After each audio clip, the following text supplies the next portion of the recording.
Assalamualaikum warahmatullahi wabarakatuh. Perkenalkan, nama saya Sri Ananda dengan NIM P0034102145 tingkat 1A jurusan Teknologi Laboratorium Medis Politeknik Kesehatan Kementerian Kesehatan Kendari. Pendidikan bukan hanya persoalan ke sekolah atau ke kampus lalu mendapatkan ijazah, tapi soal memperluas wawasan serta menyerap ilmu pengetahuan.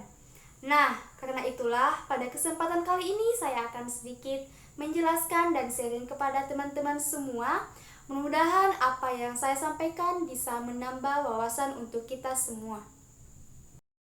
Nah, karena itulah pada kesempatan kali ini kita akan membahas tentang materi pengukuran pH larutan.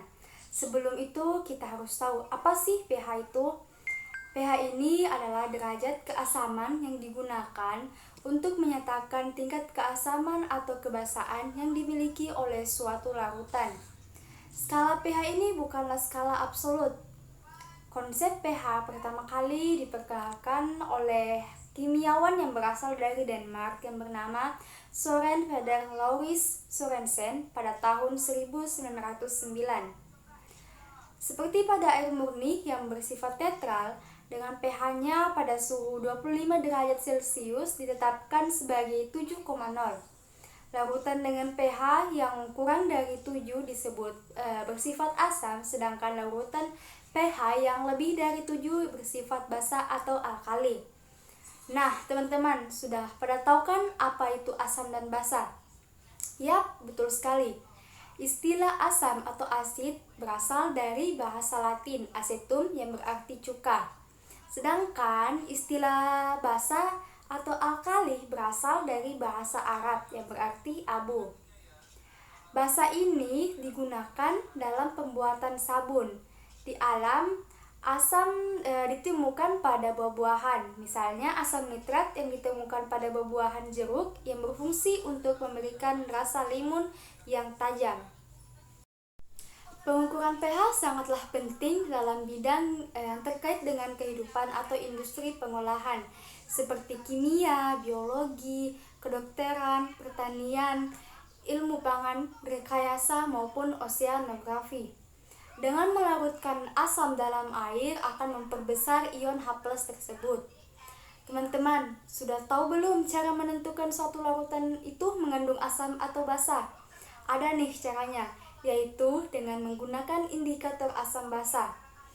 Indikator itu merupakan suatu senyawa kompleks yang bisa bereaksi dengan asam dan basa. Dengan indikator, kita bisa mengetahui suatu zat bersifat asam atau basa. Nah, indikator sendiri terbagi menjadi beberapa jenis, yaitu indikator alami, indikator universal, dan yang paling umum digunakan yaitu kertas lakmus dan pH meter. Biar lebih jelas lagi, yuk simak terus video ini. Nah, yang pertama yaitu indikator alami. Kamu tahu apa itu indikator alami? Nah, indikator alami itu adalah indikator yang dibuat menggunakan ekstrak tumbuh-tumbuhan seperti bunga, umbi, kulit buah, juga daun yang berwarna. Contoh spesifiknya seperti kunyit, kubis merah, kubis ungu, bunga kembang sepatu, bunga mawar, bayam merah, dan geranium. Dengan menggunakan indikator ini, kita bisa menentukan suatu larutan bersifat asam, basa, atau netral. Cara mengetahuinya yaitu dengan cara meneteskan ekstrak tumbuhan tadi ke dalam sebuah larutan. Kemudian lihat perubahan warnanya. Dari perubahan warna itulah kita bisa tahu mana larutan yang mengandung asam atau basa. Kemudian yang kedua yaitu indikator universal. Berbeda dengan indikator alami, indikator universal merupakan campuran dari berbagai macam indikator yang dapat menunjukkan pH atau power hidrogen suatu larutan dari perubahan warnanya. Untuk menunjukkan keasaman dan kebasaan, kita bisa lihat pada rentang pH 1 sampai 14. Indikator universal ini dapat berbentuk kertas maupun larutan. Nah, kertas yang dimaksud di sini adalah kertas lakmus. Kertas lakmus ini berbentuk kertas serap yang berbentuk strip, dan tiap kotak kemasan indikator jenis ini dilengkapi dengan peta warna. Nah, cara menggunakannya itu mudah banget. Kamu tinggal mencelupkan sehelai kertas indikator ke dalam larutan yang akan kamu ukur pH-nya. Jika berubah warna menjadi merah, berarti larutan tersebut adalah asam. Kemudian, jika berubah menjadi biru, maka larutan tersebut adalah basa. Kemudian yang ketiga yaitu pH meter. Berbeda dari indikator alami dan indikator universal, pH meter merupakan sebuah alat elektronik atau bisa dikatakan alat yang lebih modern untuk mengukur pH atau derajat keasaman atau kebasaan suatu cairan, atau ada elektroda khusus yang berfungsi untuk mengukur pH bahan-bahan semi padat. Cara menggunakan alatnya dengan cara dicelupkan pada larutan yang akan diuji. Nah, kalau kamu sudah mencelupkannya, pada pH meter akan muncul angka skala yang menunjukkan pH larutan. Untuk prinsip kerja utama pada pH meter, yaitu terletak pada sensor probe yang berupa elektroda kaca atau glass electrode. Dengan jalan mengukur jumlah ion H3O+ di dalam larutan.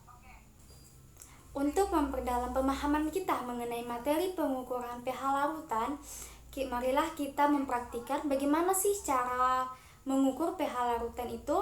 Silahkan simak video selanjutnya ya.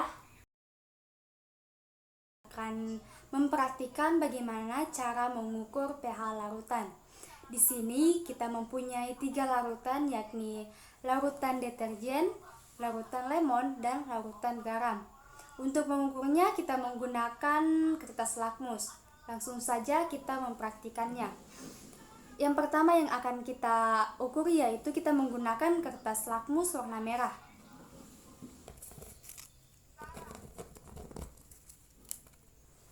Nah, di sini saya mempunyai kertas lakmus. Masing-masing kertas lakmus ini kita celupkan ke 3 larutan ini.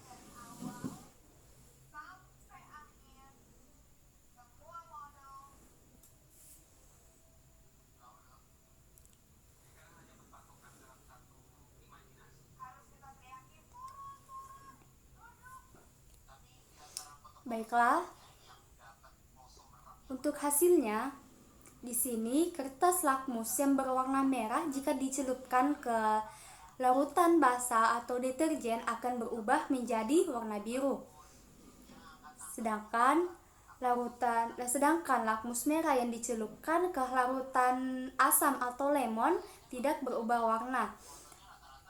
Dan jika lakmus merah dicelupkan ke larutan yang bersifat netral atau garam, maka warnanya itu juga tidak akan berubah.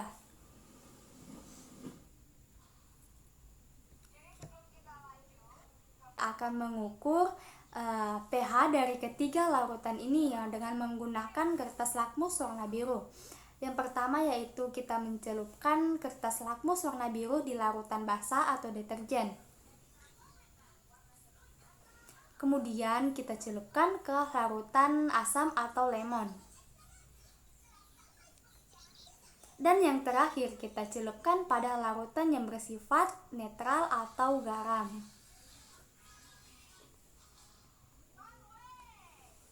Selesai. Nah, di sini kertas lakmus biru yang dicelupkan ke larutan basa tidak berubah warna. Sedangkan kertas biru yang dicelupkan ke larutan asam atau lemon berubah warna menjadi warna merah.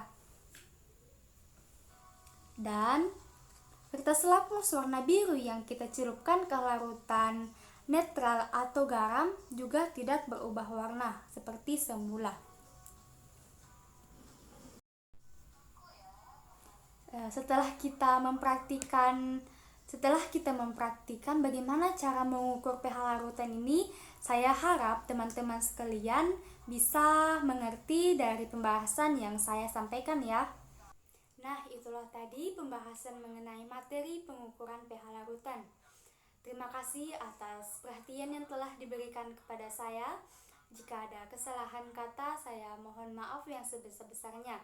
Dan video ini saya akhiri dengan ucapan wabillahi taufiq wal hidayah. Wassalamualaikum warahmatullahi wabarakatuh.